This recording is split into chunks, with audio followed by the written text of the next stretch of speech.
Kumusta? Super Pinoy Movie Recap po. Welcome sa aking channel. Bago tayo magpatuloy, paki-like ang video at mag-subscribe na din sa channel na ito. Huwag na nating patagalin pa mga ka-recap. Halika, panoorin natin. Si Lestat ay nakatulog sa loob ng 200 taon, ngunit ang mundo sa ibabaw ng kanyang libingan ay nagbago mula sa kolonyal na pagkukunwari noong ika-18 siglo tungo sa isang mas malaya at makulay na mundo ng mga bagong mas malalantad na moda at mas malalakas na musika na nagmamalasakit sa kinabukasan ng mundo at ang gutom na makinarya na tinatawag nilang media. Siya ay bumangon mula sa kanyang pinagpahingahang lugar at kinain ng isang biktima na nakakaramdam ng higit na sigla kaysa dati. Pagkatapos ay nagpatuloy siya upang pumunta at hanapin kung saan nanggagaling ang musikang naririnig niya, natutuwang matuklasan na mula ito sa kanyang lumang bahay, at hindi nagtagal ay ipinakita niya sa batang banda ang kanyang mga talento at ginawa silang tanyag, na tinawag ang rock band na The Vampire Lestat. Siya ay kontrobersyal, sobrang kakit-akit na naglalarawan ng lahat ng kasalanan sa mundo sa kanyang liriko at ang kanyang kabuoang kaanyuan at kilos. Ngunit lingid sa kanyang kaalaman na isang babaeng miyembro ng Secret Vampire Expert Society ay nahuhumaling sa kanya at binabasa ang mga iniisip na inilagay niya sa kanyang diary na natagpuan ng kanyang amo na si David. Nalaman nito ang tungkol sa gumawa sa kanya, ang mahusay na pintor na si Marius, na kumidnap sa kanya mula sa kanyang tinubuang bayan at ginawa siyang immortal upang magkaroon sila ng panlabas na kaugnayan sa pabago-bagong mundo. Si Lestat ay nagpapatunay na mas higit na problema ang dala niya, gusto niya makita at marinig ng mga mortal, sa halip na nagtatago sa anino at maghihintay ito na makain sila.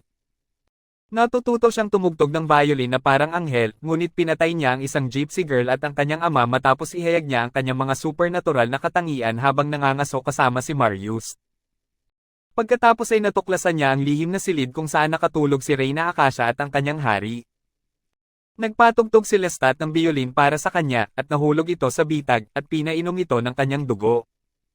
Ngunit tinalian siya sa kama ni Marius at natuklasan na si Acacia at ang kanyang hari ay ang mga gumagawa ng lahat ng mga vampira, brutal at uhaw sa dugo, na inom nila ang dugo ng sinaunang mundo hanggang sa matuyo at sa wakas ay nawala ng gana uminom. Nang magising si Lestat, napagtanto niyang wala na si Marius at wala na rin sina Acacia at ang kanyang kasama, na ipinapakita kay Lestat na pagkatapos ng lahat ng nangyari at nasabi, sa huli, tayo ay nag-iisa.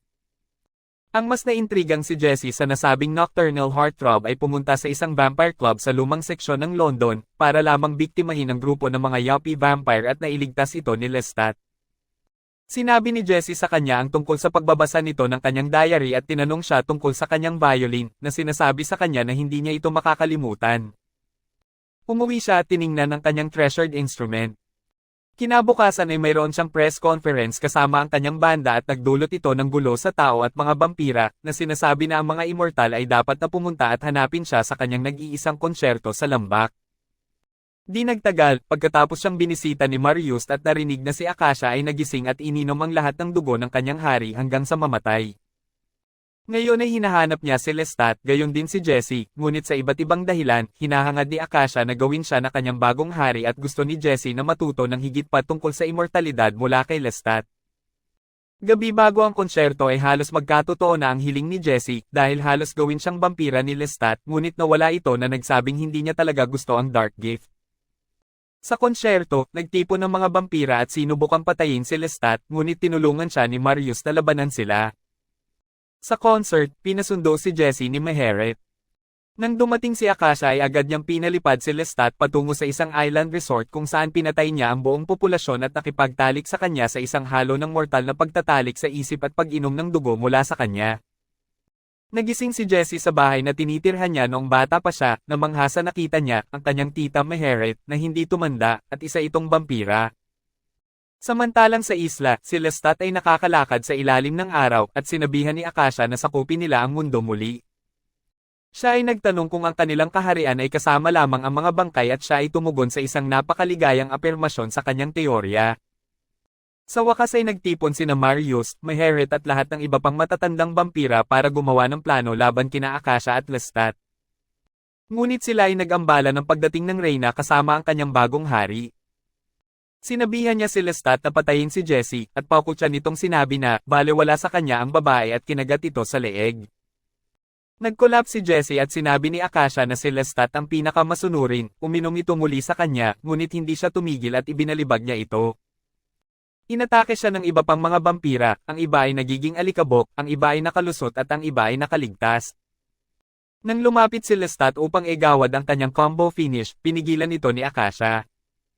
Nainom ni Maheret ang huling patak ng dugo ni Akasha. Unti-unting tumigas at naging abo si Akasha, inihip ito ng hangin hanggang nawala. Naging bato si Maheret, tuluyang nakatulog dahil sa pag-inom ng huling patak ng dugo ng Vampire Queen. Bumisita sina Jessie at Lestat kay David, na sobrang kinakabahan, ibinalik ang diary na kinuha niya. Inalok ni Jessie sa kanya ang dark gift, ngunit sinabi niyang matanda na siya. Lumakad ang magpartner sa kalyada ng London sa manipis na ulap ng mga ilaw at kumikislap ng mga figura na nagpatuloy sa kanilang normal na buhay. Pumasok si Marius sa opisina ni David. Nagtapos ang maganda nating kwento sa tanong na, si Lestat at Jessie ay maging tunay na magkasintahan ba hanggang sa katapusan ng universo. Salamat sa panonood.